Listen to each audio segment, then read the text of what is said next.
Biotechnology principles and process नाम के chapter में जिस सेगमेंट की आज हम बात करने जा रहे हैं उसको कहते हैं ट्रांसजेनिक एनिमल्स। ट्रांसजेनिक एनिमल्स के बारे में जो सबसे पहली चीज़ आपको पता होनी चाहिए वो ये कि ये एनिमल्स होते हैं, ठीक, और कहीं ना कहीं इनके डीएनए को हमने मैनिपुलेट किया होता है, हमने उनके डीएनए को छेड़ा हुआ होता है, हमने उनके जीनोटाइप को कहीं ना कहीं चेंज किया होता है, ठीक है। तो जब कभी भी आप एक ऐसे ऑर्गेनिज्म की बात कर रहे हो जिसके जीन छेड़े जा चुके हों, वो कहलाता है ट्रांसजेनिक एनिमल। अब सवाल पैदा होता है कि सर फिर जेनेटिकली मॉडिफाइड ऑर्गेनिज्म और ट्रांसजेनिक एनिमल अंतर क्या रह गया? वहां भी आपने यही बात कहकर पल्ला झाड़ दिया था कि जिसके जीन को छेड़ो वो जेनेटिकली मॉडिफाइड ऑर्गेनिज्म कहलाता है, और ट्रांसजेनिक में भी आप यही बात कर रहे हो।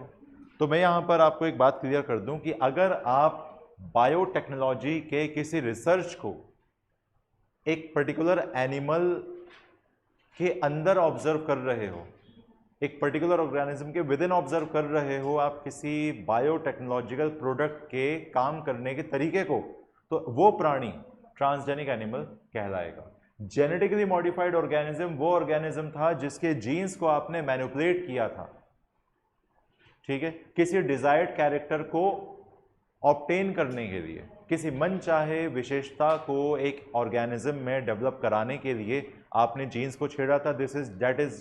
That is genetic modified organism, that is genetic modification, and the organism is called genetically modified organism. Clear? वहीं दूसरी तरफ ट्रांसजेनिक एनिमल एक ऐसा एनिमल है जिसके जीन्स को छेड़ा तो गया है, लेकिन किस पर्पस के लिए? किसी बायोटेक्नोलॉजिकल प्रोडक्ट के बेहतर एनालिसिस के लिए, बेहतर ऑब्जर्वेशन के लिए। एक पर्टिकुलर वैक्सीन डिस्कवर हुई, वो पर्टिकुलर वैक्सीन के क्लिनिकल ट्रायल लेने के लिए हम सबसे पहले इंसानों को नहीं चुनेंगे, सबसे पहले हम जानवरों को चुनेंगे, जिसमें गिनी पिग शामिल है, रैट शामिल है, मंकी शामिल है, ठीक है, थोड़े दूसरे और ऑर्गेनिज्म शामिल हैं। उसके बाद हम ले देकर कहाँ आएंगे? मनुष्य पर क्लिनिकल ट्रायल के लिए काम करेंगे, ठीक है। तो जब कभी भी हम ट्रांसजेनिक एनिमल की बात करेंगे तो आपको दिमाग में इतना रखना है कि एनिमल के जीन को मैनिपुलेट किया किसी पर्टिकुलर ऑब्जर्वेशन को करने के लिए, किसी पर्टिकुलर दवा, किसी पर्टिकुलर केमिकल, किसी पर्टिकुलर वैक्सीन, किसी पर्टिकुलर डिजीज को स्टडी करने के लिए अगर मैं एक मॉडल इस्तेमाल कर रहा हूं, अगर मैं एक एनिमल मॉडल इस्तेमाल कर रहा हूं और उस एनिमल मॉडल के जीन को मैंने छेड़ा हुआ है, तो वो एनिमल कहलाएगा ट्रांसजेनिक एनिमल। एक लास्ट बार और कोशिश कर रहा हूं आपको ये डेफिनेशन समझाने की। ट्रांसजेनिक एनिमल एनिमल है जिसके जीन को मैनिपुलेट किया गया है, क्या? बेनिफिट्स के लिए, किसी डिजीज को स्टडी करने के लिए, किसी वैक्सीन के मेडिकल ट्रायल देने के लिए, किसी नए डिस्कवर्ड मॉलिक्यूल को के फिजियोलॉजिकल इफेक्ट को समझने के लिए आया, ठीक है। तो ट्रांसजेनिक एनिमल जो है वो स्टडी पर्पस के लिए इस्तेमाल किए जाने वाले एनिमल हैं जिनके जीन्स को हम छेड़कर उन्हें स्टडी पर्पस के लिए तैयार करते हैं। आ गया? क्लियर हो गई बात? ठीक है। तो ट्रांसजेनिक एनिमल्स ये होते हैं, ठीक है। क्या फायदे होंगे ट्रांसजेनिक एनिमल्स के? आओ देखते हैं। पहला, आप किसी भी जीन को, किसी भी जीन की रेप्लिकेट करने की टेंडेंसी, ग्रोथ करने की टेंडेंसी, मल्टीप्लाई करने की टेंडेंसी, ट्रांसक्राइब ट्रांसलेट करने की टेंडेंसी को ऑब्जर्व कर सकते हो एक ट्रांसजेनिक एनिमल में। तो हम किसी भी ट्रांसजेनिक एनिमल में एक फॉरेन जीन को इंट्रोड्यूस करके नॉर्मल फिजियोलॉजी और डेवलपमेंट को समझ सकते हैं, ठीक है। हम किसी बीमारी का अध्ययन एक पर्टिकुलर ट्रांसजेनिक एनिमल में कर सकते हैं, ठीक है। कई सारे डिजीज़ कॉजिंग माइक्रोब को हम एक ट्रांसजेनिक एनिमल में इंट्रोड्यूस करके एक पर्टिकुलर डिजीज़ के इफ़ेक्ट और उस इफ़ेक्ट को कम करने के लिए दी जाने वाली दवा के असर को आसानी से पढ़ सकते हैं, समझ सकते हैं, ऑब्जर्व कर सकते हैं। बताओ, कर सकते हैं? ठीक। इसके बाद बायोलॉजिकल प्रोडक्ट। बायोलॉजिकल प्रोडक्ट मतलब बायोटेक्नोलॉजी का इस्तेमाल करके जो प्रोडक्ट आपने तैयार किए हैं उन्हें कहते हैं बायोलॉजिकल प्रोडक्ट। ठीक है, यहाँ पर आपको बात करनी होती है अल्फ़ा-1 एंटीट्रिप्सिन की, जो एम्फेसिमा नाम के डिजीज़ को ट्रीट करने के लिए दिया जाता है। एक चैप्टर आता है exchange of gases, breathing and exchange of gases में एम्फेसिमा नाम की बीमारी को पढ़ते हैं। इस बीमारी में अल्वेलाई का सरफेस एरिया बहुत कम हो जाता है।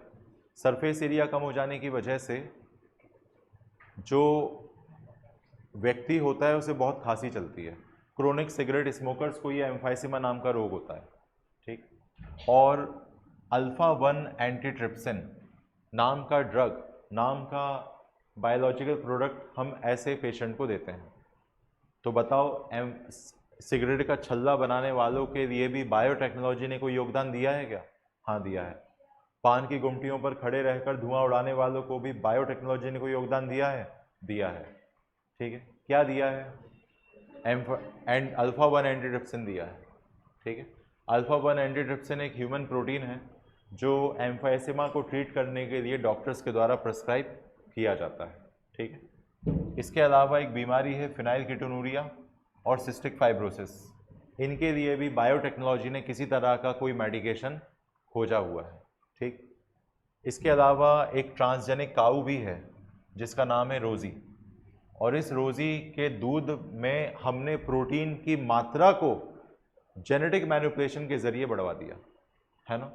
तो आपने केवल दवाई नहीं बनाई, आपने केवल वैक्सीन नहीं बनाई, आपने गाय के दूध में प्रोटीन की मात्रा को भी बढ़वा दिया। ऐसी गाय कहलाएगी ट्रांसजेनिक काऊ। ठीक, आई बात समझ में? अल्फा लैक्टल्ब्यूमिन नाम का एक प्रोटीन प्राकृतिक रूप से गाय के दूध में पाया जाता है। ठीक है, और ये बच्चों में भी ग्रोथ बढ़ाने में हेल्प करता है। ठीक, तो यही आपको याद रखना है, इसमें ऐसा कुछ खास याद रखने वाला नहीं है।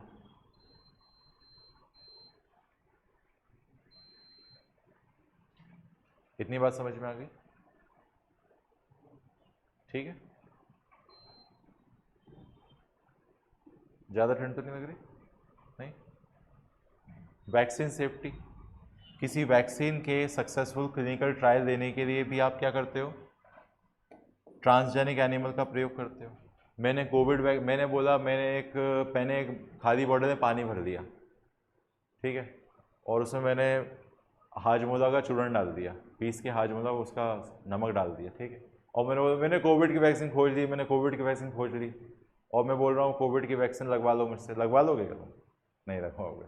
ठीक है, और मैं बोलूँ सरकार से मैंने वैक्सीन खोज ली, मैंने वैक्सीन खोज ली, सरकार मान देगी क्या? नहीं मानेगी। क्यों नहीं मानेगी? वो पूछेगी मुझसे क्लिनिकल ट्रायल किस पे दिया आपने अपने वैक्सीन को पेटेंट कराया कि नहीं कराया, है ना। तो किसी भी नए मॉलिक्यूल को, किसी भी नए ड्रग को मार्केट में आने के लिए कम से कम 1-1.5 साल का समय लगता है। इसलिए कोविड की वैक्सीन आने में 1 साल लग गया था, इतनी फास्ट बनाने के बावजूद भी। ठीक है, तो कहने का जो मेरा मतलब है वो ये है कि कहीं ना कहीं जब आप किसी वैक्सीन की सेफ्टी और उसके टॉक्सिक इफेक्ट को देखते हो तो सीधे इंसानों पर नहीं देखते, पहले जानवरों पर देखते हो, और वो जानवर ट्रांसजेनिक एनिमल्स कहलाते हैं। आ गया। अगला है clinical chemical safety and testing. ये भी वही है, किसी भी केमिकल सेफ्टी टेस्टिंग में हम मेनली टॉक्सिक इफेक्ट के बारे में बात करते हैं। ठीक है, अगर टॉक्सिक इफेक्ट हैं किसी भी चीज़ में तो उन टॉक्सिक इफेक्ट्स के बारे में हम बातें करते हैं वहाँ। ठीक है, टॉक्सिक मतलब जहरीली, हर चीज़ में कोई ना कोई टॉक्सिक इफेक्ट होता है। तो कोई भी केमिकल कंपाउंड कितना टॉक्सिक हो सकता है या कितना अच्छा हो सकता है उसका इस्तेमाल, उसके बारे में हम केमिकल सेफ्टी और टेस्टिंग से पता लगाते हैं। मेरी बात समझ में आई कि नहीं आई? आ गई? ठीक है, तो केमिकल सेफ्टी टेस्टिंग वाला पार्ट भी हो गया, इसको पढ़ सकते हो आप, बहुत ही आसान है। ठीक है, इसमें एक लाइन देख लो, This is known as toxicity safety testing. This procedure is the same as that used for testing toxicity of drug. Transgenic animals are made that carry genes which make them more sensitive to those toxic substance than non-transgenic animals. ठीक है, transgenic animals कहीं ना कहीं पहले से genetically manipulated है, तो ये आपको किसी भी चीज़ के ऑब्जर्वेशन को बताने में बेहतर हेल्प करेंगे। वही बात यहाँ पे लिखी गई है। ठीक, इथिकल इशू वाला पार्ट देख लो फटाक से। इथिकल इशू में इथिक्स का मतलब होता है नैतिक मूल्य। इथिक्स का मतलब होता है नैतिक मूल्य। ठीक है, आप अपने किसी बायोटेक्नोलॉजिकल एक्टिविटी से मानव जाति के कल्याण के साथ साथ अगर नैतिक मूल्यों का उल्लंघन करने लगो तो इसके लिए भी सरकार ने एक कमेटी गठित की है जो आपको ऐसा करने से रोकेगी, क्योंकि लालच, ईर्ष्या, द्वेष ये ह्यूमन बिहेवियर का एक हिस्सा है। ये सभी में कहीं ना कहीं किसी ना किसी रूप में डेवलप हो जाते हैं समय के साथ। ठीक है, तो हो सकता है साइंटिस्ट के मन में भी आ जाए, तो इसी चीज़ को बोलते हैं इथिकल इशू। हालांकि इससे सवाल ऐसा कोई खास आता नहीं है। ठीक है, ठीक है, ये वाला पार्ट में बासमती चावल के बारे में बस बात की हुई है। बासमती राइस पढ़ सकते हो आप। Semi dwarf variety, semi dwarf variety मतलब जो सेमी ड्वार्फ मतलब छोटे जो बोने पौधे होते हैं उनके भी आधे बोने पौधे, उनको बोलते हैं सेमी ड्वार्फ। अगर ड्वार्फ से भी कोई छोटा है तो वो सेमी ड्वार्फ है। सर्कल का छोटा भाई सेमी सर्कल, आधा सर्कल है ना, समझ गए। ड्वार्फ का आधा सेमी ड्वार्फ। जो ऑलरेडी बोना है उसका भी बोना कर दो, तो उससे क्या होगा, उससे यह होगा कि जब पेड़ पौधे की जो लंबाई है इतनी थी, ड्वार्फ प्लांट है मान लो 5 सेंटीमीटर इसकी हाइट है, ड्वार्फ प्लांट है ये, ठीक है, या 10 सेंटीमीटर इसकी ऊंचाई है या 15 सेंटीमीटर इसकी ऊंचाई है। अब सेमी ड्वार्फ कितना होगा, इतना रहेगा। ठीक है, इतना रहेगा सेमी ड्वार्फ। तो सेमी ड्वार्फ की जो हाइट होगी वो मेन हाइट से कम होगी। ड्वार्फ प्लांट से भी छोटा होगा सेमी ड्वार्फ, ड्वार्फ प्लांट से भी छोटा होगा सेमी ड्वार्फ, ड्वार्फ प्लांट से भी छोटा होगा सेमी ड्वार्फ। आया कि नहीं आया, आ गया। ठीक, तो सेमी ड्वार्फ का फायदा क्या है, छोटे छोटे पौधे पर हाइट कम आएगी, अनाज तो ज़्यादा आएगा, लेकिन जो मिट्टी का यूसेज है वो ऊपर तक, मिनरल का जो यूसेज है वो बड़ी हाइट में ज़्यादा खर्च होगा या छोटी हाइट में ज़्यादा खर्च होगा। तो अगर हम छोटी हाइट के प्लांट बनाएं तो मिनरल्स का यूसेज है वो कम से कम होगा कि नहीं होगा, ट्रांसपिरेशन थोड़ा सा कम होगा कि नहीं होगा, है ना। एनर्जी प्लांट के द्वारा कम खर्च होगी या ज़्यादा, कम। तो अनाज की पैदावार बढ़ेगी या घटेगी, बढ़ेगी। तो इस तरह से हम इन बातों को यहाँ पे देखते हैं। बायोपायरेसी, अब बायोपायरेसी देख लो। बायोपायरेसी का मतलब होता है नकल करना। आप किसी के पारंपरिक ज्ञान का इस्तेमाल अपने फ़ायदे के लिए उसे बिना कंपनसेशन दिए अगर करोगे तो दिस इज़ बायोपायरेसी।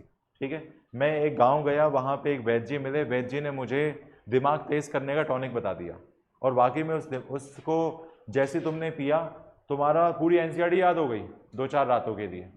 ठीक है, नीट तक के लिए 2-4 रातों के लिए, नीट तक के लिए। ठीक है, तो ऐसे में मैंने उन वैद्य जी से उसका फॉर्मूला निकलवा लिया और यहाँ मार्केट आके फार्मास्यूटिकल इंडस्ट्री बना ली अपनी। ठीक है, और मैं वो टॉनिक मार्केटेड करने लगा और मैंने लाखों करोड़ों छाप लिए, हर बच्चे ने खरीद लिए। ठीक है, और खूब पैसा छापा बिना उस व्यक्ति का कंपनसेशन दिए बगैर, बिना उसकी कोई आर्थिक सहायता किए। This is biopiracy. आप किसी के पारंपरिक ज्ञान, उसके नॉलेज, उसके ट्रेडिशनल नॉलेज का प्रयोग अगर अपने फ़ायदे के लिए कर रहे हो तो इसे कहते हैं हम बायोपायरेसी। क्लियर हो गई बात, बायोपायरेसी।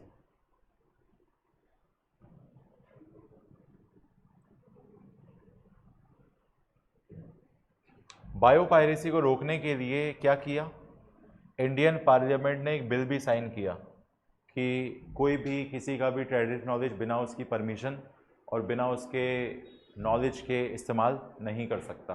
ठीक है, बायोपायरेसी एक्ट भी बनाया गया है इसके लिए। इसके अलावा जेनेटिक इंजीनियरिंग अप्रूवल कमेटी भी होती है जो जेनेटिक इंजीनियरिंग से जुड़े हुए कामों को करने के लिए परमिशन देती है। ठीक है, बायोपायरेसी पर एग्जाम में सवाल आ चुका है नीट के, और जेनेटिक इंजीनियरिंग अप्रूवल कमेटी पर सवाल आ चुका है नीट के। ठीक, बायोटेक्नोलॉजी का प्रिंसिपल एंड प्रोसेस वाला पार्ट हो गया ख़त्म, सॉरी एप्लीकेशन